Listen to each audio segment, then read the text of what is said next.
Yang pertama kata para ulama, ketika kita ingin menikah, kita harus pastikan dulu kriteria calon pasangan kita. Tentu saja kita harus tahu kriteria. Nggak mungkin yang penting jenis kelaminnya wanita, yang penting jenis kelaminnya laki-laki, yang penting dia mau sama saya dan seterusnya. Ini tidak tepat.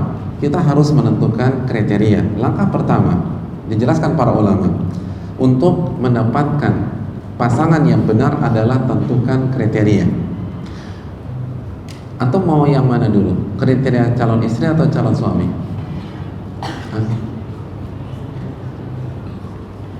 Calon istri dulu ya.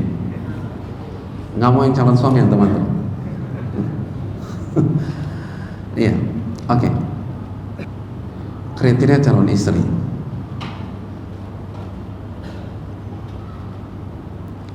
Yang pertama tentu saja agamanya bagus.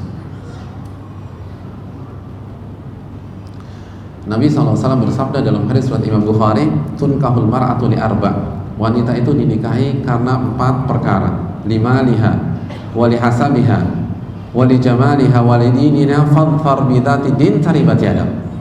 Wanita itu dinikahi karena 4 perkara. Apa saja? Ayo. Yang masih single, yang jomblo, biasanya hadis ini paling hafal. Yang pertama karena kekayaannya, yang kedua karena status sosialnya, keturunannya, yang ketiga karena kecantikannya, dan yang keempat karena agamanya. Fadfar bidati din taribat yadam.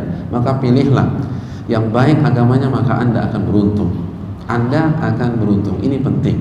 Ini khususnya para laki-laki, para ikhwan. Yang kedua, hadirin yang dirahmati oleh Allah Subhanahu wa taala. Oke, kita ikuti keinginan antum yang cantik. Betul, pilih yang cantik. Pilih yang cantik. Dalilnya apa? Dalilnya apa? Dalilnya adalah syariat nazar yang akan kita bahas nanti. Nabi mengatakan, idza alqa, dalam hadis riwayat Imam Ibnu Majah, idza alqallahu ala qalbi imri'in khitbata mar'atin fala ba'sa lahu an yanzura ilaiha. Kalau Allah sudah memantapkan hati seseorang untuk melamar seorang wanita, tidak ada masalah untuk melihat dirinya. Jadi tidak ada masalah untuk melihat wanita tersebut. Disyariatkannya nazar atau melihat. Nazar itu artinya melihat. Itu berarti kecantikan diperhitungkan, tapi dia tidak bisa mengalahkan agama, tapi diperhitungkan. Lalu Nabi mengatakan, undur ilaiha fa innahu ajdar an yu'addam bainakuma. Lihatlah si wanita tersebut, karena melihat wanita akan membuat kita lebih langgeng dengan dia. Hadirin yang dirahmati oleh Allah SWT, kecantikan itu menjadi menjadi kriteria. Menjadi apa? Menjadi kriteria.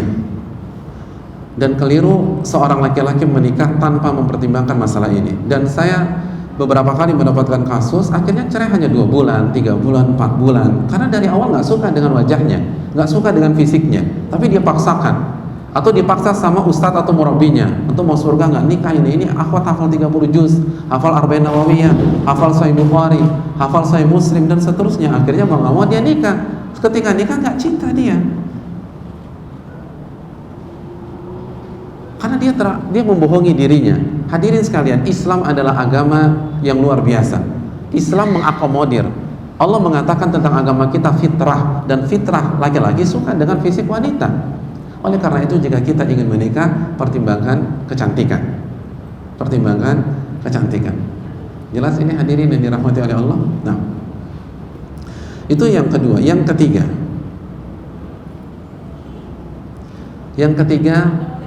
dia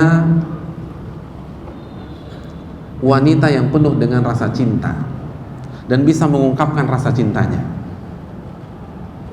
Jadi hatinya penuh dengan cinta dan dia bisa mengungkapkan rasa cintanya dengan kata-kata mesra, dengan rayuan dia sebagai seorang wanita, manja begitu. Lalu dia bisa diungkapkan dengan sikap, suka meluk suaminya, menggenggam erat tangan suaminya, dan seterusnya. Nabi SAW ketika Jabir menikah dengan janda, apa kata Nabi? Fahallan bikran tulaibuha wa tulaibu. Kenapa nggak pilih gadis? Engkau bisa bermain dengan dia dan dia bisa bermain denganmu. Maksudnya apa sih? Gadis itu punya kelebihan daripada janda secara umum, bukan dari sisi ketakwaan. Kalau ketakwaan mungkin janda lebih takwa daripada gadis. Tapi yang disoroti oleh Nabi SAW dalam hadis ini adalah untuk masalah cinta secara umum gadis lebih menang. Kenapa? Karena dia tidak punya pengalaman sebelumnya, sehingga dia tidak punya pembanding. Yang jadi masalah kalau kita nikah dengan duda atau janda, peluang untuk dibandingkan itu besar, dan tidak semua orang tidak suka dibandingkan. Dan gadis secara umum lebih manja karena ini adalah cinta pertamanya. Tapi susah juga ya, gadis di Jakarta pernah pacaran 3 kali, pernah pacaran 15 kali, dan pernah pacaran 30 kali. Makanya agak berat. Tetapi kalau dia lahir dari fitrah, ketika dia tidak mengenal siapapun kecuali laki-laki yang menjadi suaminya sekarang, itu dia akan tumpahkan rasa cintanya luar biasa. Makanya dia mengatakan tulaibu hawa tulaibu. Anda bisa bermain, bercanda, bisa manja-manjaan sama dia, dan dia bisa manja-manjaan dengan kamu.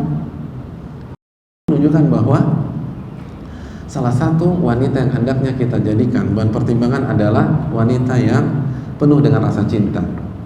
Dan Nabi SAW menyatakan bahwa salah satu kriteria wanita surga apa? Al-wadud. Nabi mengatakan, dan Nabi perintahkan kita menikahi al-wadud. Kata Nabi, tazawwajul wadudul wadud. Menikahlah dengan wanita al-wadud. Siapa al-wadud? Al-wadud, wadud adalah itu tadi, wanita yang penuh dengan rasa cinta dan dia bisa mengungkapkan cintanya. Jadi benar-benar direkomendit oleh Nabi SAW. Adapun wanita yang keras, yang kasar, yang punya otot bicep, tricep, perutnya six pack, lalu dan 2 kuki won taekwondo, itu hati-hati. Artinya maksud saya bukan arahnya ke sana ya, tetapi dia kasar, dia bisa pukul antum. Antum mau judo dia bisa, antum mau adu kaki dia siap dengan taekwondonya, antum mau adu ilmu silat dia jago. Itu hati-hati.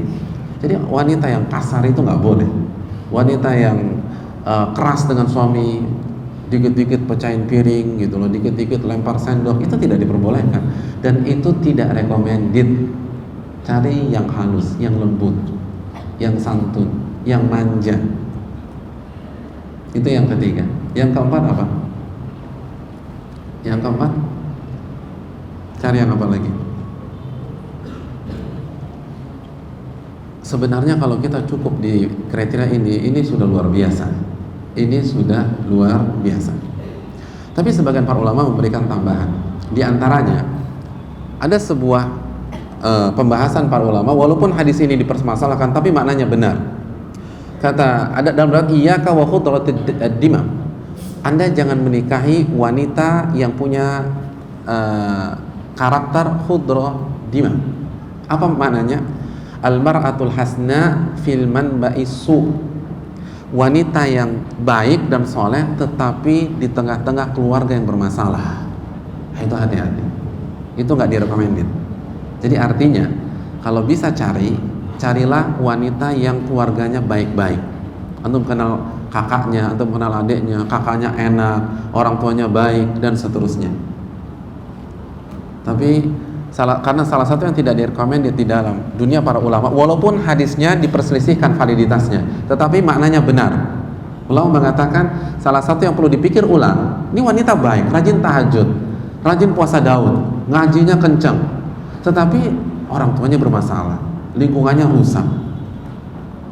Kenapa demikian? Karena pasti ada pengaruh. Kalau tidak mempengaruhi karakter wanita tersebut, itu akan mempengaruhi rumah tangga antum nanti. Karena ketika kita menikah dengan seorang wanita, kita bukan hanya menikah dengan seorang pribadi, tapi kita masuk ke dalam keluarga wanita tersebut. Mau gak mau kita harus berhadapan dengan orang tuanya. Kalau orang tuanya bermasalah, kita akan kesulitan. Kita pasti akan berinteraksi dengan kakak atau adiknya. Kalau kakak dan adiknya bermasalah, kita akan kesulitan. Oleh karena itu hadirin yang dirahmati oleh Allah Subhanahu wa taala, lihatlah bagaimana lingkungan keluarga dia. Kalau keluarganya baik-baik, taat-taat, rajin-rajin, santun-santun, maka itu hal yang perlu kita pikirkan, masak. Wallahu ta'ala alam bisawab. Ya, hadirin yang dirahmati oleh Allah Subhanahu wa taala. Selanjutnya, apa lagi selanjutnya? Selanjutnya apa lagi?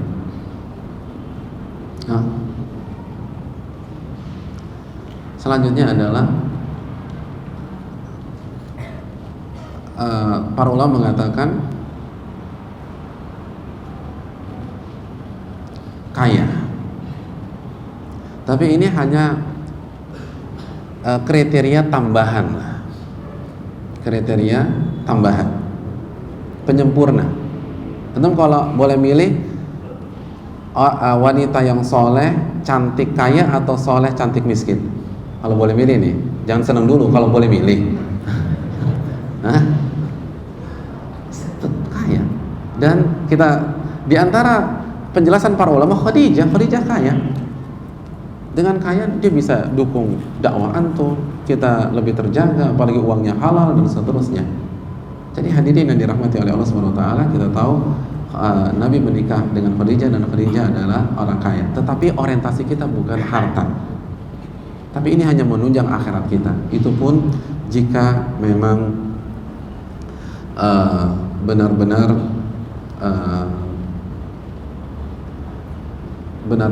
ada dan kriteria yang lain sudah terpenuhi. Wallahu ta'ala alam bisawab. Itulah beberapa kriteria yang mungkin perlu kita camkan. Oh, satu lagi, karena ini ada dari sabda Nabi SAW. Satu lagi, Nabi SAW mengatakan,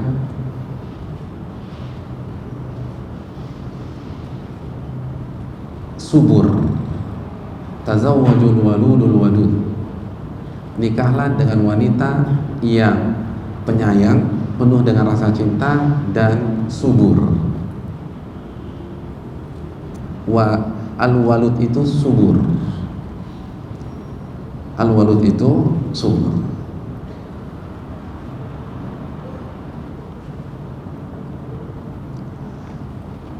Dan hadis ini sahih, hadirin yang dirahmati oleh Allah Subhanahu wa taala.